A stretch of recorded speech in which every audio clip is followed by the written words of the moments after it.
Good morning students. B ए first year first sem की history की online कक्षा में आप सबका स्वागत है। आज हमारा चैप्टर रहेगा चैप्टर 9, धार्मिक आंदोलन, बौद्ध व जैन मत, religious movement, Buddhism and Jainism. 6वीं शताब्दी ईसा पूर्व में गंगा घाटी में कई महत्वपूर्ण परिवर्तन हुए। आध्यात्मिक तौर से यह उथल पुथल का काल रहा। इस काल में लगभग 60 से अधिक संप्रदाय उभर कर आए और सभी सन्यासी अपने अपने पंथ या संप्रदाय का प्रचार करने में लगे हुए थे। ये जन समुदाय में घूम घूम कर प्रचार करते थे और एक दूसरे की बुराइयों का खंडन भी करते थे। लेकिन ये ध्यान रहे कि सभी संप्रदायों की प्रवृत्ति मानवतावादी थी। इसी दौर में जो धर्म के सुधार के लिए जो प्रचार था या नए नए संप्रदायों का प्रचार था, इतिहास में इसे धार्मिक क्रांति के नाम से जाना जाता है। सभी इस काल में हो रहे परिवर्तनों को समझने के लिए हमें धर्म सुधार आंदोलन अथवा धार्मिक क्रांति को समझना होगा। और इस धर्म सुधार आंदोलन के उत्थान के प्रमुख जो कारण महावीर स्वामी व महात्मा बुद्ध के जीवन परिचय का हम अध्ययन करेंगे। सबसे पहले हमारा ये जानना है कि धर्म सुधार आंदोलन के उदय के क्या कारण थे। लेकिन इसकी जड़ें, ये आंदोलन उभरा तो 6वीं शताब्दी ईसा पूर्व, लेकिन इसकी जड़ें वैदिक काल में ही दिखाई देने लगी थी। उत्तर वैदिक काल में आर्थिक, राजनीतिक, सामाजिक असमानता, धार्मिक आडंबरों, यज्ञ व बलि इत्यादि प्रथाओं ने इसकी भूमिका बना दी थी। धीरे धीरे परिस्थितियां ऐसे बनी कि एक आंदोलन के रूप में ये उभर कर आया। तो सबसे पहले जो अगर वह इसका वर्णन करें तो उसमें ब्राह्मण धर्म में जटिलता, ब्राह्मण धर्म जटिल हो गया था। उसमें खर्चीले यज्ञ, बलि, व्रत के रीति रिवाज व आडंबरों का महत्व दिया जाने लगा। यज्ञ कई महीने चलते थे और जिसे गरीब आदमी एफर्ट नहीं कर पा रहा था। और एक एक यज्ञ में 20-20, 25-25 ब्राह्मणों को बुलावा दिया जाता था। तो देवताओं की संख्या में वृद्धि हो रही थी और ये लोगों को भी भ्रम में डाल दिया गया था कि किसकी पूजा करें और किसकी ना करें। ये एक बड़ा कारण था नए धर्मों के उदय के कारण, धार्मिक आंदोलन के कारण। दूसरा, यानी ऐसा हुआ कि ब्राह्मण जो धर्म था वो एक ढोंग बनकर रह गया और लोग उससे ऊब चुके थे। इसके बाद अगला आया समाज का विभाजन। हमारा समाज 4 वर्णों में काम के आधार पर बांटा गया था वैदिक काल में, ब्राह्मण, क्षत्रिय, वैश्य और शूद्र। लेकिन बाद में ये जाति आधारित बन गया था। अब एक शूद्र का बेटा शूद्र ही माना जाता था। ये उस ब्राह्मण धर्म का सबसे बुरा दौर था। और इसमें यानी ब्राह्मण का नालायक बेटा भी ब्राह्मण कहलाता था और किसी शूद्र वंश में पैदा हुआ सुपुत्र भी शूद्र ही माना जाता था। तो यहाँ ये प्रचार किया गया इस बात का कि शिक्षा पर केवल ब्राह्मणों का ही अधिकार है, शूद्र को तो केवल सेवा करना है। वो अपने आप को असहाय समझ रहे थे, शूद्र अपने आप को ठगा हुआ समझ रहे थे। और इसके बाद ये भी प्रचार किया गया कि मोक्ष की प्राप्ति का अधिकार केवल ब्राह्मणों को ही है, शूद्रों को मोक्ष का अधिकार नहीं है। ये भी उस धर्म की कुरीतियाँ थी। इसके बाद अगला पुरोहितों की कार्यशैली। पुरोहितों की कार्यशैली वो अनैतिकता पर उतर गई थी, वो लालची हो गए थे और वो स्वार्थी हो गए थे। अब उनकी धर्म के कार्यों में रुचि नहीं रही थी। और इसके बाद आर्थिक कारण भी थे। बौद्ध और जैन धर्म के आर्थिक उत्थान के लिए कई परिस्थितियां थी, तो उसमें एक आर्थिक कारण भी थे। आर्थिक कारणों में था क्योंकि अब कई ऐसे कार्य हो गए थे कि उसमें पशुओं की बलि दी जाती थी। लेकिन भारत में लोग कृषि प्रधान देश था और जो कृषि करने वाले लोग थे और जिस पशु का वो अपने खेत में प्रयोग करते थे उसकी बलि को वो सहन नहीं कर पा रहे, स्वीकार नहीं कर पा रहे थे। अतः उनका भी विरोध होता चला गया। और दूसरा ये हुआ कि समाज में आर्थिक असमानता बढ़ी। अमीर व निर्धन वर्ग की जीवन शैली में अंतर आ गया था। एक अमीर वर्ग जो भव्य जीवन जीता था और जबकि दूसरा गरीब था जिसे भरपेट भोजन भी नहीं मिलता था। और ब्राह्मण धर्म में इसका कारण भाग्य को बताया गया था कि उनके भाग्य में ही भूखा मरना है। तो ये बात भी लोगों को रस नहीं आई। अब लोगों को लगा कि नए धर्म की ओर जाना ही उचित है। इसके बाद राजनीतिक कारण भी रहे, क्योंकि इस समय तक भारत में 16 महाजनपदों का उत्थान हो चुका था। यह धर्म सुधार आंदोलन अन्य स्थानों की तुलना में मगध में ज़्यादा प्रसिद्ध हुआ और सभी राजा भी नए धर्मों के प्रचार किसी न किसी कबीले से भी जुड़े हुए थे। कबीलों की जीवन शैली बड़े बड़े राज्यों की तुलना में अधिक स्वतंत्र थी और उनमें विचारों की अभिव्यक्ति की स्वतंत्रता अधिक थी। वहाँ की औरतों को भी स्वतंत्र दर्जा दिया गया था। यही विचार उनके माध्यम से अन्य स्थानों पर गए तो लोगों ने उनका स्वागत किया। इसके बाद विभिन्न शासकों ने भी इन धर्मों को संरक्षण दिया। उन्होंने स्वयं भी इस धर्म को स्वीकार किया और जनता को अपनाने के लिए भी कहा, क्योंकि इससे साफ है कि राजतंत्र में भी यानी राजा भी ब्राह्मण धर्म से मुक्ति पाना चाहते थे।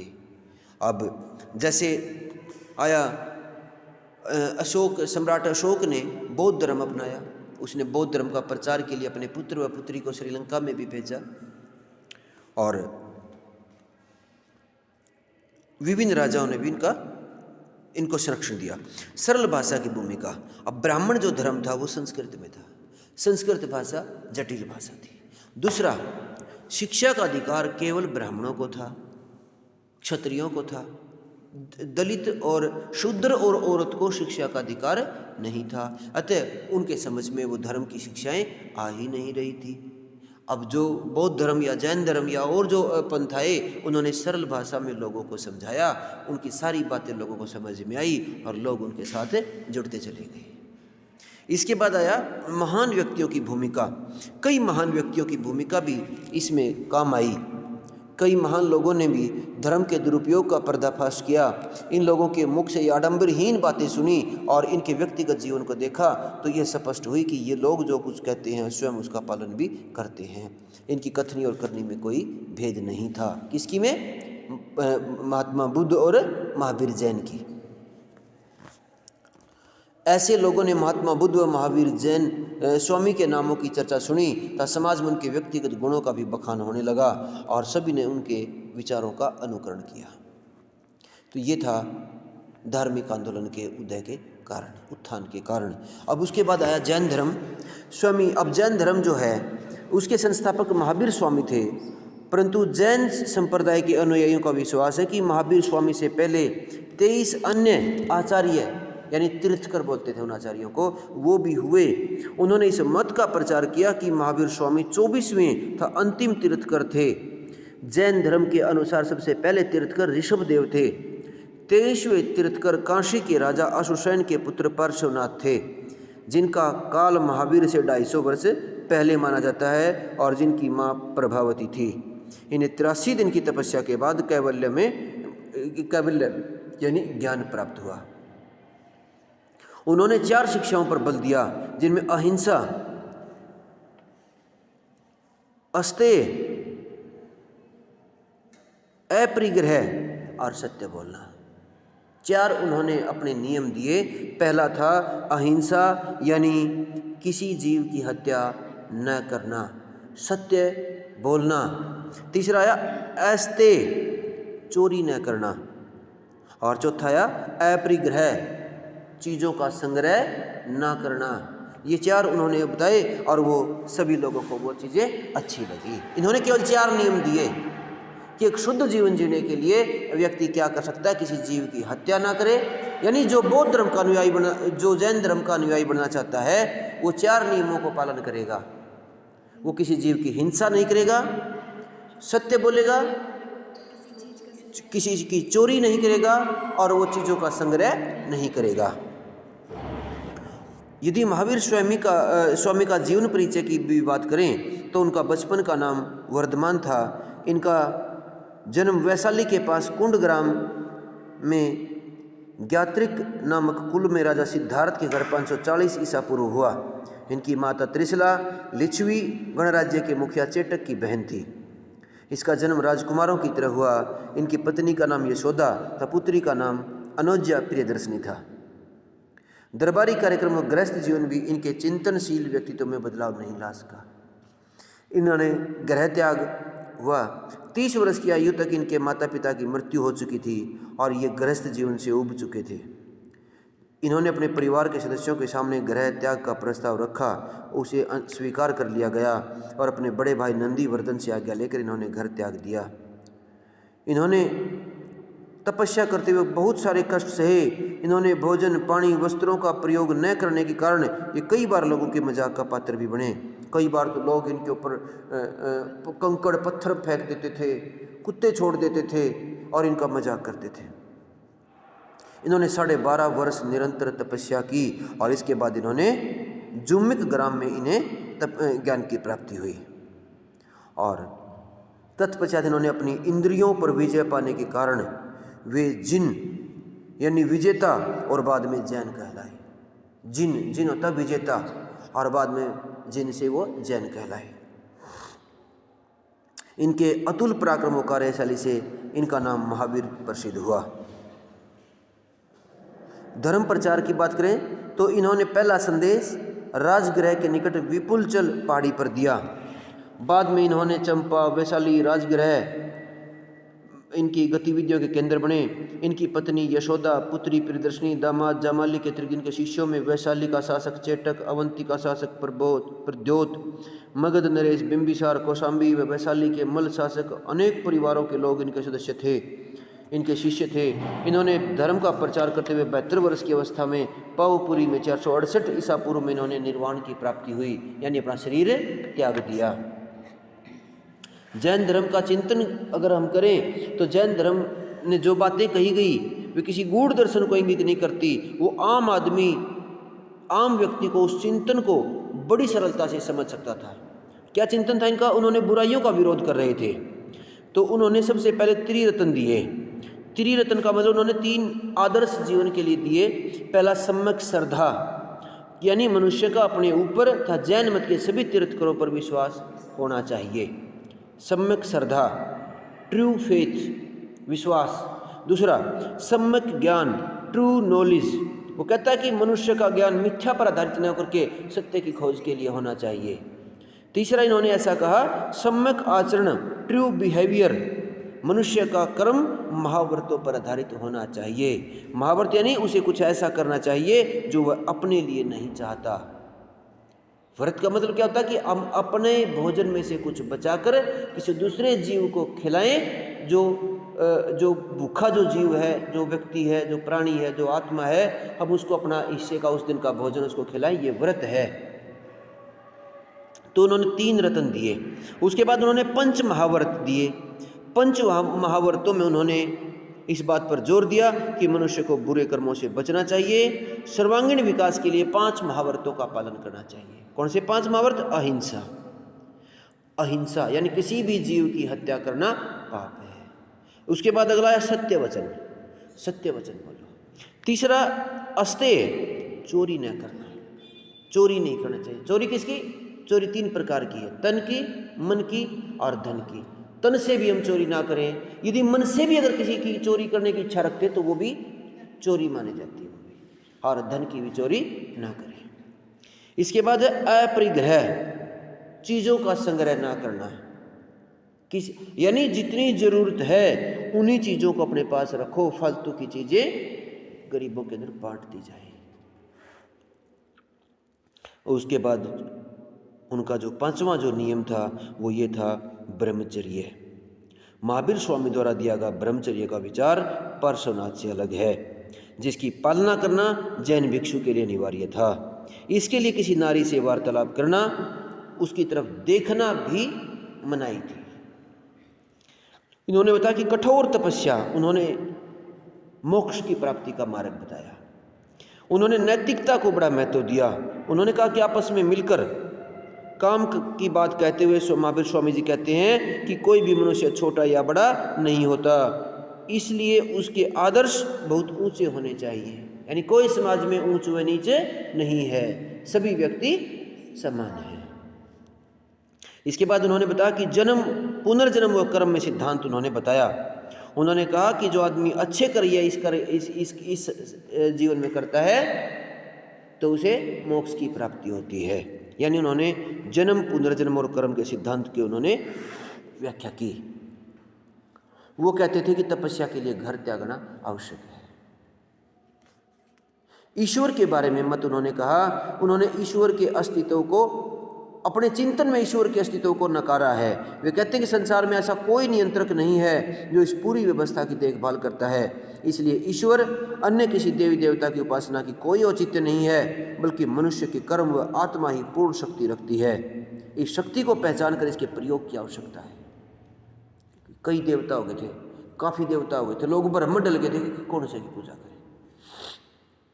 ब्राह्मणों की सर्वोच्चता का विरोध, उन्होंने ब्राह्मणों की सर्वोच्चता का विरोध किया। उन्होंने कहा ब्राह्मण भी समाज के अन्य लोगों की तरह सामान्य व्यक्ति हैं, वो भगवान के, ईश्वर के प्रतिनिधि नहीं हैं।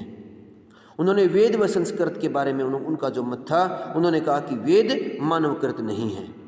उन्होंने इस बात से, महावीर स्वामी ने इस बात को पूरी तरह से मिथ्या बताया कि वेद मानवकृत नहीं है। उन्होंने वेदों की पवित्रता का भी विरोध किया। उन्होंने इन्हें सामान्य पुस्तकों के समान ही बताया।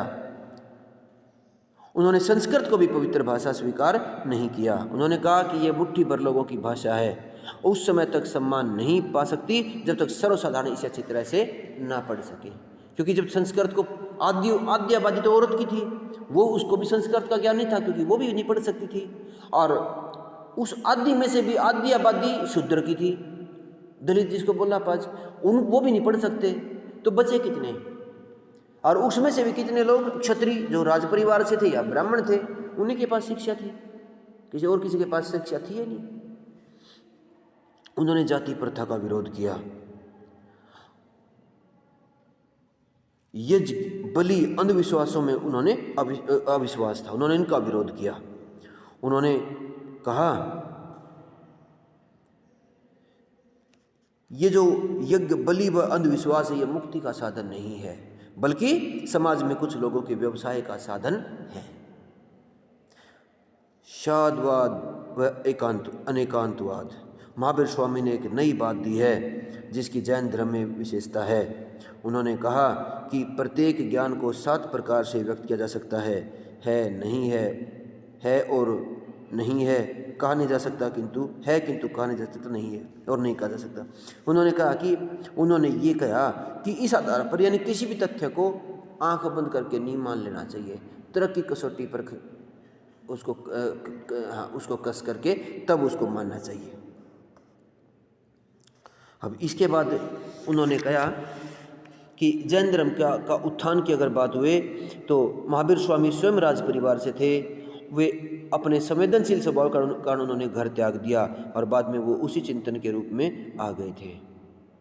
उन्होंने आम जनता ने भी उनका अनुकरण किया, क्योंकि वो खुद लालच छोड़ करके आए थे।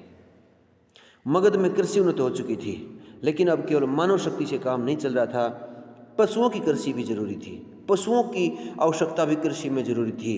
और दूसरी ओर व्यापारी वर्ग भी चिंतन के साथ जुड़ा, क्योंकि उसे किसी प्रकार की रूढ़िवादी परंपरा का पालन नहीं करना पड़ता था, वो भी इसके साथ जुड़े। जैन धर्म में भेदभाव, आडंबर, खर्चीले यज्ञ नहीं थे, आम आदमी इसके आसानी से इसमें आ सकता था। महावीर स्वामी ने सरल व लोक भाषा में संदेश दिए। यह भाषा जहाँ समझने में सरल थी, वहाँ किसी वर्ग विशेष का प्रभाव भी इस पर नहीं था, सबकी भाषा थी। इसमें जटिल बातों के लिए कोई जगह नहीं थी और इसमें जाति की भी कोई जगह नहीं थी। यानी सभी लोग खुशी खुशी, यानी जो जैन धर्म के जो अनुयायी बने वो सभी समान थे। अतः सभी जो लोग जो जाति प्रथा से दुखी थे, सब लोग महावीर के जो शिष्य बनते चले गए। जैन धर्म की सीमित प्रचार के कारण भी कुछ आए कि जैन धर्म का सबसे प्रमुख सिद्धांत अहिंसा का सिद्धांत जो कठोर था, इसका पूरी तरह से पालन किया जाना मनुष्य के लिए कठिन था, क्योंकि आजीविका कमाना मुश्किल हो जाता है। कठोर तपस्या का सिद्धांत भी कठिन था। जैन धर्म का कार्यप्रणाली व चिंतन आरंभ में ठीक नहीं थी, लेकिन बाद में अपने को ब्राह्मण धर्म से अलग नहीं कर पाया। जैन धर्म के सिद्धांतों में जन सामान्य को कहीं कहीं विरोधाभास भी नजर आया, जिनको समझना उनके लिए आसान नहीं रहा। जैन धर्म कर्म व आत्मा में विश्वास करता है, परंतु परमात्मा के अस्तित्व को नकारता है। भले ही जैन मत में कर्म व आत्मा की व्याख्या अलग की गई, परंतु आम आदमी को इसमें साफ तौर पर विरोधाभास दिखाई दिया, क्योंकि परमात्मा को हम नकार नहीं सकते। प्रारंभ में इसे राजकीय संरक्षण प्राप्त हुआ, लेकिन बाद में यह संभव नहीं रह सका। कई आक्रमणकारियों के कारण भी जैन धर्म को सीमित रखने के लिए वातावरण बनाया गया। बाद में जैन के जो मुनि थे, जो प्रचार करने वाले थे, उनका नैतिक पतन हो गया। अब लोगों को उन पर विश्वास नहीं रहा। और बाद में जैन विभाग का एक बड़ा कारण भी यह था सीमित रहने का कि ये दो भागों में विभाजित हो गया, दिगंबर और श्वेतांबर। दोनों मतों ने एक दूसरे को नीचा दिखाने का प्रयास किया, और जिससे लोगों को इनकी कमजोरियों का भी पता चला। इनकी जीवन शैली से लोग इस बारे में सोचने लगे, क्योंकि दिगंबर पुरातन पंथी थे, वह नग्न रहते थे, जबकि श्वेतांबर समय के साथ बदलना चाहते थे और वो सफ़ेद वस्त्र धारण करते थे। इस तरह इन कारणों के आधार पर हम ये स्पष्ट कर सकते हैं कि जैन धर्म समय के भाव में अपने को उतना बेहतर नहीं रख पाया जितना प्रारंभ में था। इसकी खामियों, विभाजन व कुछ शासकों व आक्रमणकारियों की नीति के कारण यह अपना सीमित क्षेत्र में विकास कर पाया। तो इस वीडियो में इतना ही। अगली वीडियो में हम बौद्ध धर्म को लेकर के फिर हाजिर होंगे। तब तक के लिए धन्यवाद।